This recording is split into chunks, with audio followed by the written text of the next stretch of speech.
D'après toi, pour mettre un thermomètre, le mètre suffit-il? Oui. Ah, tu m'as dit d'être concis. Quand tu vas voir jouer d'autres humoristes, quel est ton regard sur leur spectacle et comment tu l'analyses? Bah là c'est très compliqué parce que on a forcément un rôle de professionnel. Moi je les connais les tuyaux, je les connais donc j'admire les gens qui peuvent me surprendre.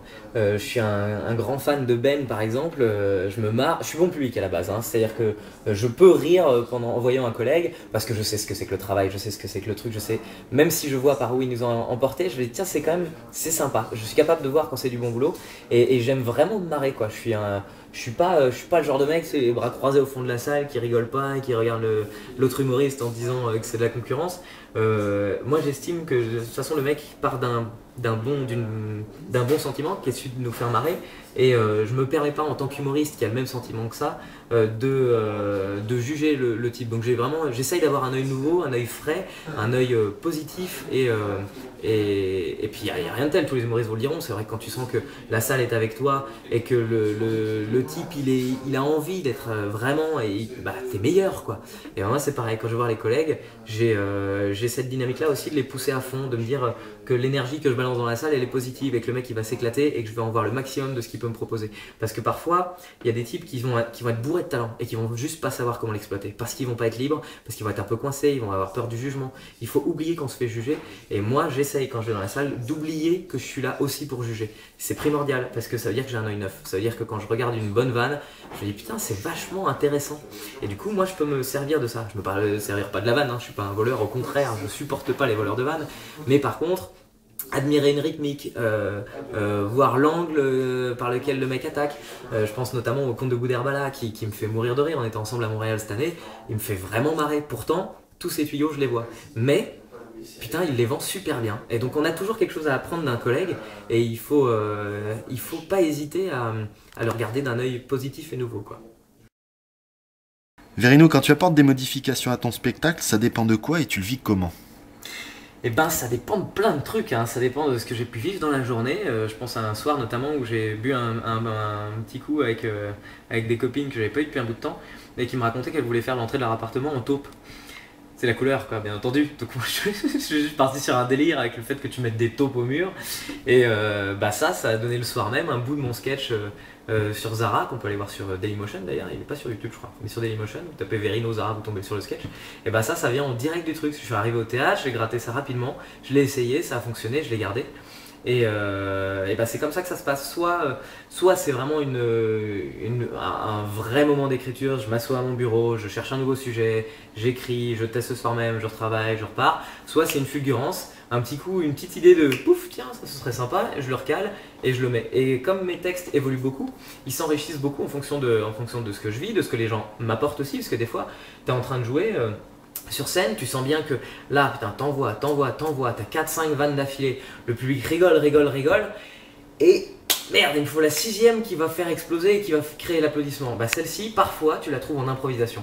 T'as un coup de génie, en toute modestie, hein, c'est pas... J'ai un Une coup de génie, fulgurance? c'est Ouais. normal. Non, je veux dire, voilà, et les potes, c'est pareil, hein,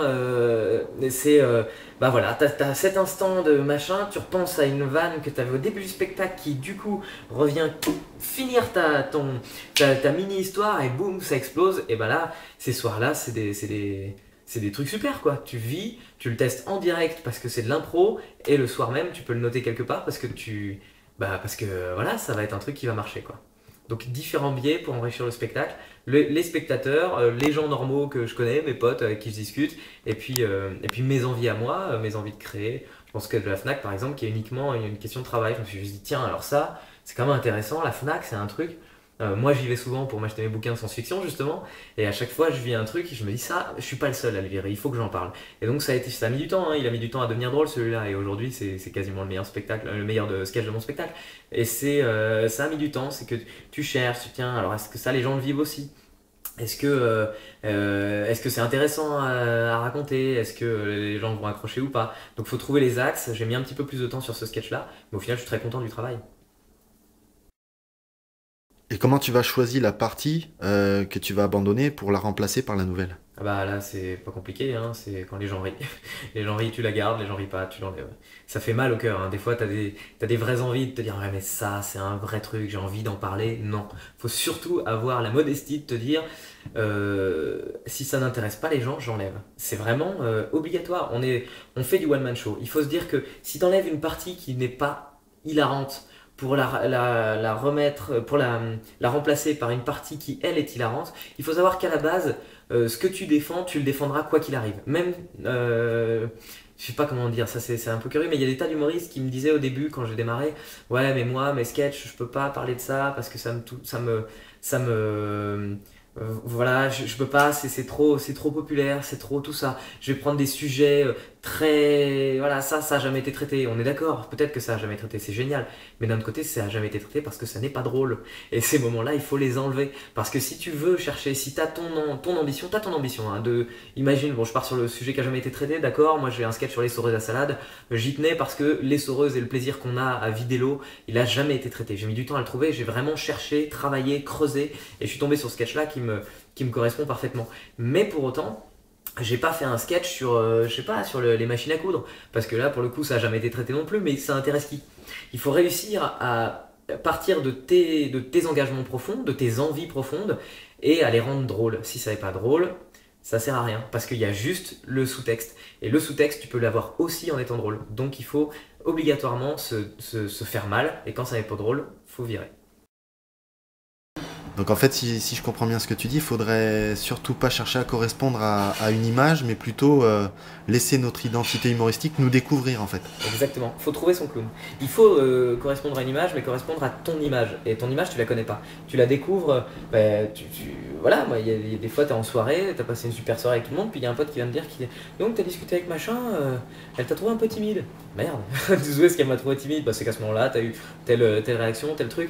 Et ben, sur scène, il faut savoir ce que les gens reçoivent. Il faut savoir que moi, quand je rentre sur scène, les gens ils s'attendent pas à ce que je fasse du trash et que je parle de vomi, de crotte, de caca, voilà, tout ça, ils s'y attendent pas. Et si moi j'allais là-dedans, ça pourrait être intéressant, remarque, hein, faudrait le faire à fond.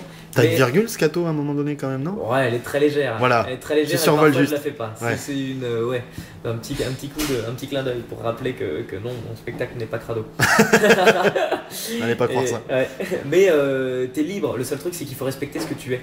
Donc il faut chercher profondément ce que tu es, chercher profondément ce que les gens reçoivent de ton image. Et ne pas essayer de faire ce que toi tu crois que tu es, puisque tu ne sais pas ce que tu es. C'est les gens qui savent ce que tu es. De quoi t'as besoin pour te sentir bien avant d'entrer en scène? Tu pratiques des rituels? Non, alors je lutte contre le rituel parce que j'ai trop peur du jour où je pourrais pas les avoir. Donc je lutte contre la monotonie, je change tout le temps. Il y a des moments où je suis prêt 1 heure à l'avance, je me concentre comme un fou, j'ai besoin, voilà. Et puis il y a des moments comme hier soir par exemple où à 8h27, alors que le spectacle commence à 8h30, j'étais encore en pyjama dans l'appartement, j'avais passé ma journée à écrire, j'étais pas prêt du tout. Et donc du coup je me suis changé à toute vitesse, je suis monté sur scène, c'est parti.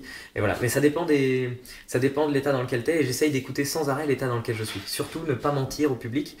Même si le spectacle est meilleur quand j'ai une super patate et que j'y vais à donf, les soirs où je suis fatigué, je fais surtout pas semblant d'avoir une super patate. Je joue avec l'état dans lequel je suis. C'est un devoir du comédien. Avant d'être drôle, il faut qu'il soit aussi, même si je répète, le rire est important, même primordial, il faut aussi qu'il soit vrai. Les gens viennent dans la salle avant tout pour voir un mec qui existe naturellement et qui est libre. Et si tu luttes contre quelque chose qui t'angoisse ou qui voilà, et ben là t'es pas libre. Et donc j'essaie de ne pas avoir de rituel. Parfois je mange des pâtes 1 heure avant, parfois je mange un sandwich 2 minutes avant, parfois je mange pas et j'ai la dalle avant de monter sur scène, parfois j'ai trop mangé et j'ai envie d'aller aux toilettes. C'est toujours différent et c'est ça mon rituel, c'est que ce soit pas pareil. Comment tu qualifierais une femme qui avale des concombres entiers sans les toucher avec les dents? Ah, une grande sportive, hein. Ouais, quand même. Ouais, je partirais bien dans l'histoire de cul, tout ça, mais je peux pas, c'est pas du tout mon créneau. D'accord. Je vais devoir te laisser là-dessus. Tu te démerdes, tu poseras la question à Gaspard, lui il saura répondre à ce genre de truc. Je lui poserai, j'espère. Ouais.